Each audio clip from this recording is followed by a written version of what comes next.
बड़ी खबरों के साथ मैं हूं लीना। ये देखते हैं आज की सुर्खियां।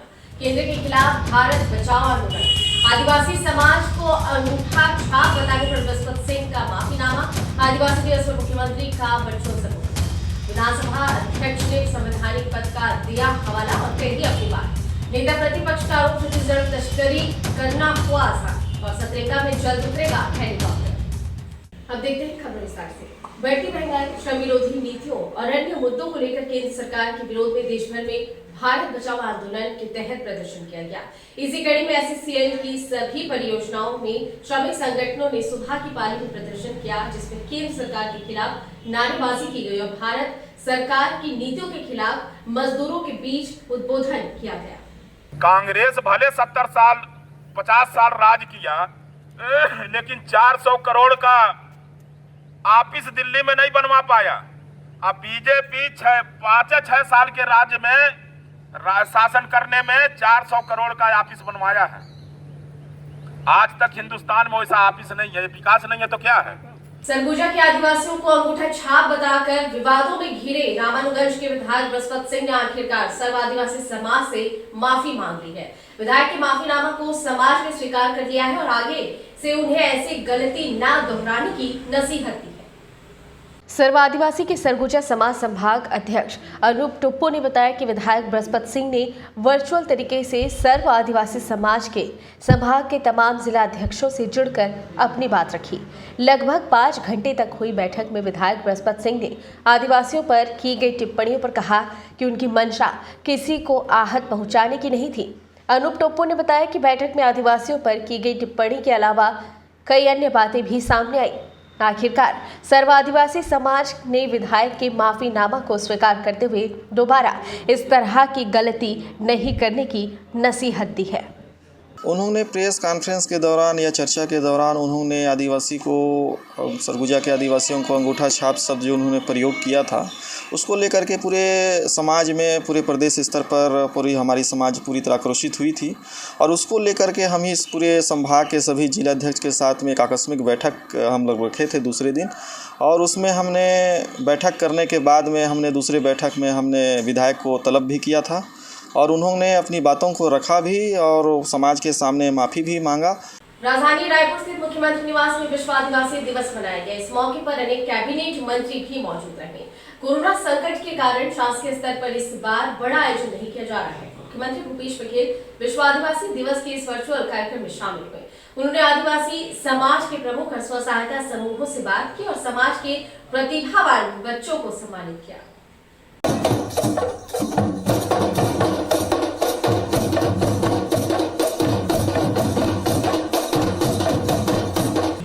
छत्तीसगढ़ विधानसभा अध्यक्ष चरणदास महंत ने संवैधानिक पद का हवाला देते हुए किसानों को खाद की किल्लत और प्रदेश सरकार के कर्ज में डूबे होने के सवालों पर अपनी बात कहलाई। विधानसभा अध्यक्ष डॉक्टर चरणदास महंत ने कहा कि बिजली की दरों में वृद्धि को लेकर संवैधानिक पद में होने की वजह से इस दिशा में मेरा बोलना ठीक नहीं है, लेकिन सरकार को दरों में वृद्धि को लेकर सोचने की जरूरत है। महंत ने प्रदेश में खाद की किल्लत को लेकर भाजपा के द्वारा लगातार सवाल उठाए जाने को लेकर कहा कि छत्तीसगढ़ ही नहीं बल्कि खाद की किल्लत पूरे देश में है।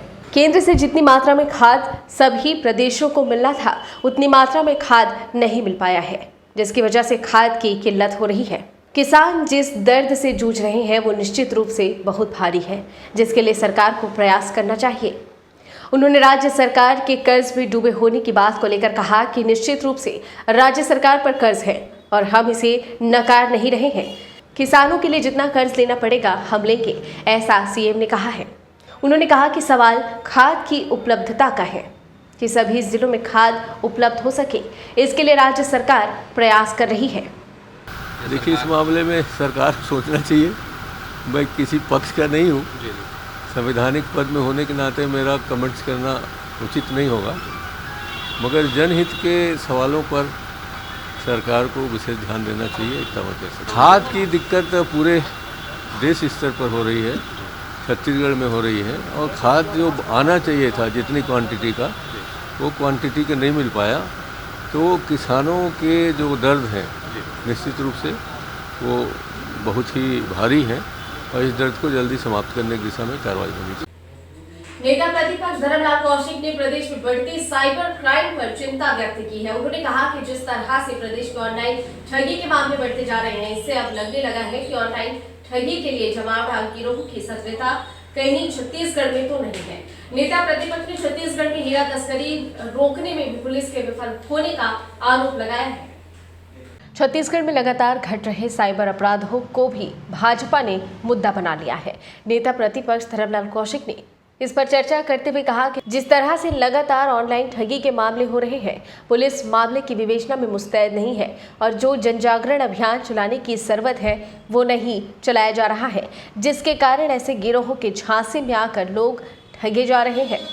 नेता प्रतिपक्ष धर्मलाल कौशिक ने प्रदेश में गरियाबंद जिले में हो रहे लगातार हीरे की तस्करी पर चिंता व्यक्त करते हुए कहा कि ऐसा कोई दिन नहीं होता कि प्रदेश में हीरे की तस्करी के मामले सामने नहीं आते हों। कार्रवाई तो केवल कागजी दिखावे के लिए हो रहे हैं। उन्होंने कहा कि पायली खंड, मैनपुर, देवभोग इलाके के हीरा खदानों में जिस तरह से अवैध खुदाई और तस्करी हो रही है, उस पर अंकुश लगाने में पुलिस पूरी तरह से नाकाम है। जिस प्रकार से लगातार ये मामले सामने आ रहे हैं और आने के बाद भी अभी तक पुलिस के द्वारा रोकने में कामयाबी नहीं मिली है, मुझे लगता है कि इस पर बड़ी जांच की, बड़ी कार्रवाई की आवश्यकता है, जिससे अवैध उत्खनन और तस्करी को रोका जा सके। नहीं तो प्रदेश के राजस्व घाटे में करोड़ों रुपए की हानि होगी और इसको कहीं न कहीं इस पर नियंत्रण की आवश्यकता है, जिसको सख्ती से कार्रवाई करने की अब आवश्यक हो गया है कि इस पर सख्ती से कार्रवाई हो। गौरतलब है कि बीते 2 साल के भीतर प्रदेश में करीब 786 ऑनलाइन ठगी के मामले दर्ज हुए हैं, जिसमें सबसे पहले स्थान पर बिलासपुर में 271 मामले दर्ज हुए हैं। वहीं दूसरे स्थान पर सरगुजा में 120 मामले दर्ज किए गए हैं और तीसरे स्थान पर दुर्ग में 63 मामले दर्ज हुए हैं। इस तरह हीरा वाले इलाके में अंतर्राज्यीय गिरोह से सक्रिय है, जो पुलिस को चकमा देकर हीरे की तस्करी में लगे हैं। यहाँ बेखौफ हीरे की तस्करी लगातार हो रही है, जो कई सवालों को जन्म देता है। अथाह जल राशि को समेटे हुए प्राकृतिक सौंदर्य से भरपूर महादेव प्रकृति दर्शन केंद्र सतरंगा जाने के लिए राजधानी रायपुर वासियों को अब ज्यादा इंतजार नहीं करना होगा।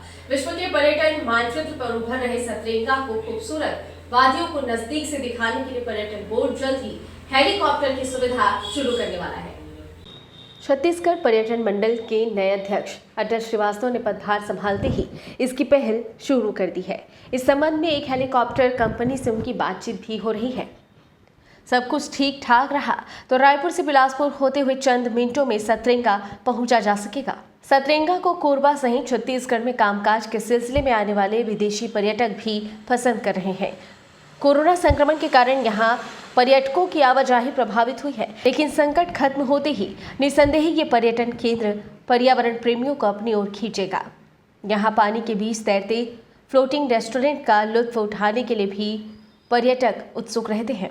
छत्तीसगढ़ के मुख्यमंत्री भूपेश बघेल सरकार बनाने के बाद जब इसी साल पहली बार कोरबा प्रवास पर पहुंचे तो उन्होंने भी रात सतरंगा में बिताई। यहाँ की खूबसूरत वादियों को देख कहने से नहीं चुके कि एक रात तो गुजारिए सतरंगा में।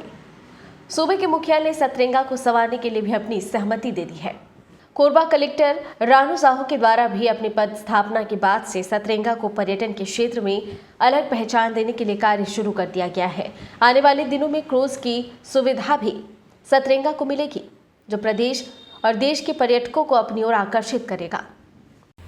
और पहाड़ी इलाके में बारिश के चलते सुकमा के नदी नाले उफान पर हैं। यहाँ शबरी के बाद जिले की सबसे बड़ी नदी मलगेर में पानी लबालब है। इस वजह से ग्राम पंचायत गादीरास में स्थिति पुल के ऊपर से बाहर रहा है। इससे करीब 1 दर्जन गांवों से गादीरास का संपर्क टूट गया है। यहाँ संभावित खतरे को देखते हुए स्थानीय प्रशासन और पुलिस का अमला भी तैनात किया गया है।